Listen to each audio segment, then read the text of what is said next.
আপনারা দেখছেন daily bulletin news channel. আমরা রটনায় নয় ঘটনায় আছি। সমস্ত খবর দেখতে আমাদের পেজটি ফলো করুন আর ইউটিউব চ্যানেলটি সাবস্ক্রাইব করুন।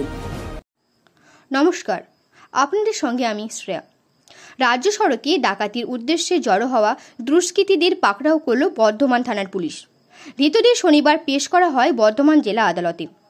শুক্রবার রাতে গোপন সূত্রে খবরের ভিত্তিতে অভিযান চালিয়ে আগ্নেয়াস্ত্র সহ 4 দুষ্কৃতীকে গ্রেপ্তার করে বর্ধমান থানার পুলিশ। ধৃতরা হল রাজা ভূঁইয়া, বিজয় ভৌমিক, সুদীপ দাস ও শেখ মিরাজ। এদের মধ্যে 3 জন বর্ধমান শহরের বাসিন্দা হলেও সুদীপ দাস আসানসোলের বাসিন্দা। উদ্ধার হয়েছে একটি 1 শটার পিস্তল, একটি গুলি, একটি ধারালো চপার, লাইলন দড়ি ও লাঠি। ঘটনাটি ঘটেছে বর্ধমান তালিত রোড সংলগ্ন এলাকায়। ধৃতদের বিরুদ্ধে ডাকাতি ও অস্ত্র আইনের মামলা রুজু করে এদিন বর্ধমান জেলা আদালতে পাঠায় পুলিশ। বিচারককে ধৃতদের জেল হেফাজতে নির্দেশ দেন। পুলিশ সূত্রে জানিয়েছে, গোপন সূত্রে খবর আসে শুক্রবার রাত বর্ধমান তালিত NH2B রোড সংলগ্ন বীরপুর রেল লাইনের কাছে জঙ্গলে জনদর্শিক দুষ্কৃতী জড়ো হয়েছিল ডাকাতির উদ্দেশ্যে।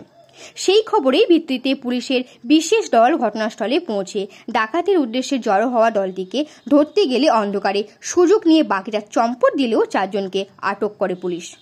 তল্লাশি চালালে ধৃতদের কাছ থেকে উদ্ধার হয় আগ্নেয়াস্ত্র, দড়ি সহ ধারালো চপার। পুলিশের প্রাথমিক জিজ্ঞাসাবাদে ধৃতরা স্বীকার করেছে যে তারা এই রাস্তা দিয়ে চলাচল করা গাড়িতে ডাকাতি চালায়।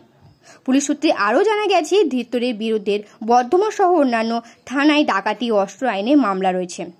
পুলিশ তদন্ত করে জানার চেষ্টা চালাচ্ছে যে তাদের হাতে কিভাবে পৌঁছাচ্ছে আগ্নেয়াস্ত্র।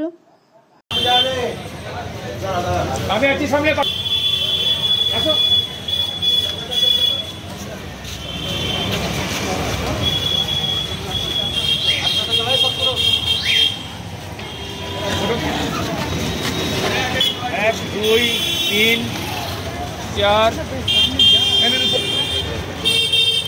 উঠে যাও নীল, উঠে যাও।